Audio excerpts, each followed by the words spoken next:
Hello Scorpions, welcome to Guruma Hindi tarot. और ये reading है उनकी करंट फीलिंग्स क्या है आपके लिए इसके बारे में। और ये रीडिंग है अक्टूबर मंथ के लिए। ये रीडिंग उस पर्सन के बारे में है जिसके बारे में आप इस वक्त सोच रहे हैं ये वीडियो देखते वक्त, एंड जानना चाहते हैं कि ये पर्सन आपके लिए क्या फील करता है, क्यों फील करता है और आपको क्यों नहीं बताता। सबसे इम्पोर्टेंट सवाल तो यही है।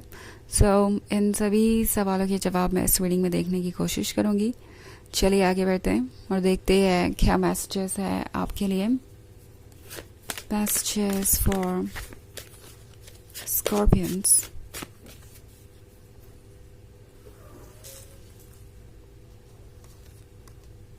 King of wands, the lovers,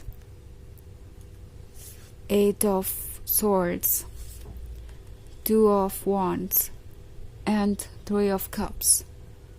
Okay. So the lovers का कार्ड है। ज़्यादा कुछ कहने की ज़रूरत ही नहीं है। ये पर्सन आपके ख्यालों में गुम है।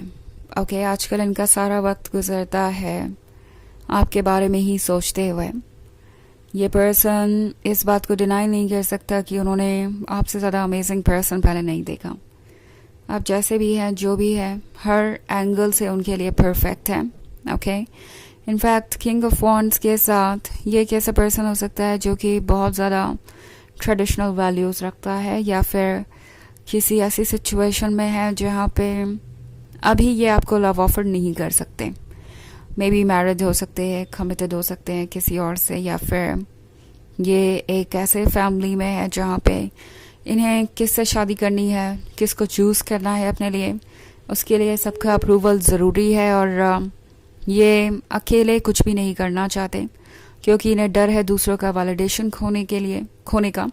आई थिंक ये पर्सन काफ़ी ज़्यादा रूटेड है अपने कंफर्ट जोन में, और वहाँ से बाहर आना इनके लिए बहुत मुश्किल हो रहा है।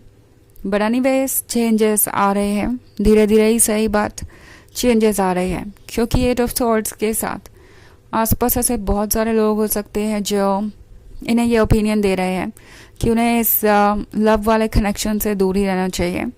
ये उनके लिए अच्छा साबित नहीं होगा, ये बाद में चल के उनके पछतावे का कारण बनेगा। बट आई डोंट थिंक आपका पर्सन किसी भी बात को खुद पे असर करने दे रहा है। आपका पर्सन ना इन लोगों की पर्सपेक्टिव से देखना चाहता है, इसलिए उनकी आंखों पे ब्लाइंड फोल्ड है, ना उनकी बातों पे एक्ट करना चाहते हैं, और इसलिए उनके हाथ बंधे हुए हैं।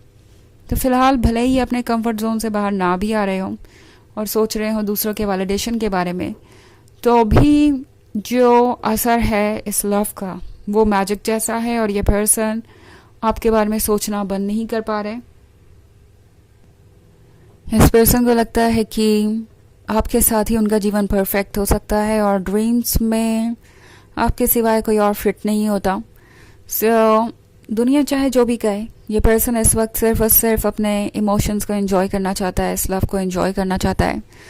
वैसे भी टू ऑफ वॉन्ड्स के साथ इन्होंने अपनी ज़िंदगी में बहुत सारे स्ट्रगल्स किए हैं। इनफैक्ट जब आप इस पर्सन से मिले थे तो ये मेंटल लेवल पे बहुत ज़्यादा परेशान थे, और कुछ भी ऐसा नहीं था जो इन्हें खुशी दे। और जब आप मिले तो इनकी लाइफ जैसे बदल गई, इन्हें मेंटल पीस मिला। आपका प्यार इन्हें ये महसूस कराने लगा कि ज़िंदगी में ऐसी बहुत सारी चीज़ें हैं जो कि खूबसूरत है और जिसे एक्सपीरियंस किया जा सकता है। उससे पहले इन्हें लग रहा था कि जीवन बस एक रूटीन है, एक बर्डन है, और इसके सिवाय उसमें ज़्यादा कुछ है नहीं ऑफ़र करने को। कोई ऐसी चीज़ इन्हें नज़र नहीं आ रही थी जिसके वजह से ये अपनी ज़िंदगी को जिए पूरी तरीके से। बट अब जब आप यहाँ हैं तो ये बहुत सारी नई नई चीज़ें फीलिंग कर रहे हैं, इन्हें एक्साइटेड महसूस हो रहा है, और ये बिल्कुल भी इस लव को लूज़ नहीं करना चाहते। Okay, also two of wands कभी कभी एक डिस्टेंस रिलेशनशिप को दर्शा सकता है। सो मे बी आप दो डिफरेंट सिटीज से हैं, या दो डिफरेंट कंट्रीज से हैं, या ये किसी तरीके के इमोशनल डिस्टेंस को दर्शाता है। फिलहाल इमोशनल डिस्टेंस तो है ही नहीं, ये हेजिटेशन को दर्शा सकता है। ओके, कि इतना कुछ फील करते हुए भी ये पर्सन कुछ कह नहीं पा रहा, हेजिटेट कर रहे हैं, तो उस वजह से भी आप कुछ डिस्टेंस महसूस कर सकते हैं। ओके, अपने कंफर्ट जोन के बारे में सोचते हैं कभी कभी, और सोचते हैं कि कैसे वो रास्ता बनाएं इससे बाहर आने का, और इसी वजह से फ़िलहाल कुछ साइलेंट हो सकते हैं। ऑल्सो 2 ऑफ वॉन्ड्स दर्शाता है एक स्ट्रगल को मेंटल लेवल पे। सो ये चाहते हैं कि आप उनके लाइफ पार्टनर बने, क्योंकि आप ही उन्हें इस चीज़ से मुक्ति दिला सकते हैं। ये पर्सन एक ओवर थिंकर है और बहुत जल्दी परेशान हो जाता है, और आप उन्हें एक तरीके के हीलर नज़र आ रहे हैं। उन्हें लगता है कि उनका जो भी इलाज है वो आप ही के पास है। ऑल्सो ये कोई ऐसा भी पर्सन हो सकता है जिससे आप ऑनलाइन मिले हैं। ओके, लॉन्ग डिस्टेंस की बात हो रही है, तो ऑब्वियसली ये कोई ऐसा पर्सन भी हो सकता है जिससे आप ज़्यादा मिले नहीं या कभी मिले नहीं, और ये पर्सन आपसे अट्रैक्टेड है। 3 ऑफ कप्स के साथ ये पर्सन जैसा लगता है कि उन लोगों से आपकी बातें करता है जो इस रिलेशनशिप को अप्रिशिएट करते हैं, जो उनकी बातें सुनने में इंटरेस्टेड है और उन्हें जज नहीं करना चाहते, जो उनकी खुशियों में खुश है। सो प्रोबेबली ये कुछ ऐसे दोस्त हो सकते हैं जो इस पर्सन के बहुत क्लोज है, एंड आपका पर्सन ये सारी बातें उनसे शेयर कर रहा है। उन्हें बता रहा है कि वो ज़िंदगी में पहली बार इतने खुश हुए हैं और सब कुछ परफेक्ट है। सो इस फीलिंग को वो गंवाना नहीं चाहते, और कोई ना कोई रास्ता ढूंढ रहे हैं। एडवाइसेस भी ले रहे हैं दूसरों से कि वो कैसे इस सिचुएशन से सक्सेसफुली डील कर सकते हैं और कैसे इसका सॉल्यूशन निकल सकता है। ओके, हालांकि ये एक जर्नल रीडिंग है तो ये सबसे रेजोनेट नहीं होगी। एनर्जी रिवर्स हो सकती है अगर आप क्रॉस वॉचर हैं। इसके अलावा अगर आप पिछले वीक की रीडिंग देखना चाहें तो उसका लिंक आपको डिस्क्रिप्शन बॉक्स में मिल जाएगा हमेशा की तरह। तो चलिए आगे बढ़ते हैं और देखते हैं और क्या मैसेजेस है आपके लिए। Aquarius, sorry, scorpions. Messages for Scorpions. 9 of Swords, King of Swords, the Chariot, Wheel of Fortune, and 9 of Pentacles. Okay. So हमारे पास है 9 of Swords. I think ये पर्सन वैसे भी थोड़ा पछता रहा है। उन्हें ऐसा लग रहा है कि आप उन्हें मिले तो हैं बट शायद वो आपके लिए अभी प्रिपेयर्ड नहीं है।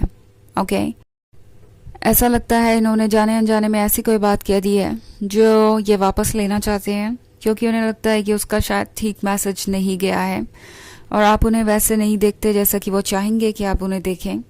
ये पर्सन आप पे एक अच्छा इंप्रेशन डालना चाहता है बट उन्हें लगता है कि इसमें वो नाकामयाब रहे हैं। ऑल्सो 9 ऑफ सॉर्ड्स पछतावे को दर्शाता है। आई थिंक ये पर्सन ये सोच रहा है कि उन्हें जो कुछ बहुत पहले कह देना चाहिए था वो आज तक नहीं कह पाए। इस बात का उन्हें पछतावा है। उन्हें लगता है कि उन्होंने काफ़ी समय वेस्ट किया है। अभी भी वो कॉन्फिडेंट नहीं है। किंग ऑफ सॉर्ड्स के साथ उन्हें लगता है कि हो सकता है आप उन्हें जज करते हो, आपको उनमें कोई दिलचस्पी रही ना हो, आपको नहीं लगता हो कि वो डिपेंडेबल है, क्योंकि ऑफ कोर्स उन्होंने आज तक ऐसा कुछ किया नहीं है जिसकी वजह से आपको लगे कि वो डिपेंडेबल है। सो ये पर्सन डरा हुआ है आपकी इस किंग ऑफ सॉर्ड्स वाली पर्सनालिटी से, क्योंकि उनके पास कोई एक्सप्लेनेशन नहीं है। जो चैरियट है इसका मतलब एक्ट करना चाहते हैं, एक्शन लेना चाहते हैं, मगर पता नहीं है कि किस डायरेक्शन में जाना है, और वो एक बड़ा प्रॉब्लम है। ऑल्सो हमारे पास है 9 ऑफ पेंटिकल्स। 9 ऑफ पेंटिकल्स के साथ इस पर्सन को पता है कि अगर आपके साथ ये रिलेशनशिप वर्क नहीं करता तो फिर वो किसी और के साथ भी शायद ही इस रिलेशनशिप को सक्सेसफुल बना पाएंगे। एंड आपको लूज़ करने का मतलब है कि वो ज़िंदगी भर रिग्रेट ही करते रहेंगे कि उन्होंने ऐसा क्यों होने दिया। सो व्हील ऑफ फॉर्च्यून के साथ ये पर्सन सोच रहा है कि शायद वक्त सब कुछ बदल देगा। उन्हें फ़िलहाल साइलेंट रहना चाहिए और चीज़ें अपने आप ट्रैक पे आ जाएंगी। ये फ़िलहाल इनका सोचना है। ओके, चलिए देखते हैं आपके लिए ऑरेकल मैसेज क्या है।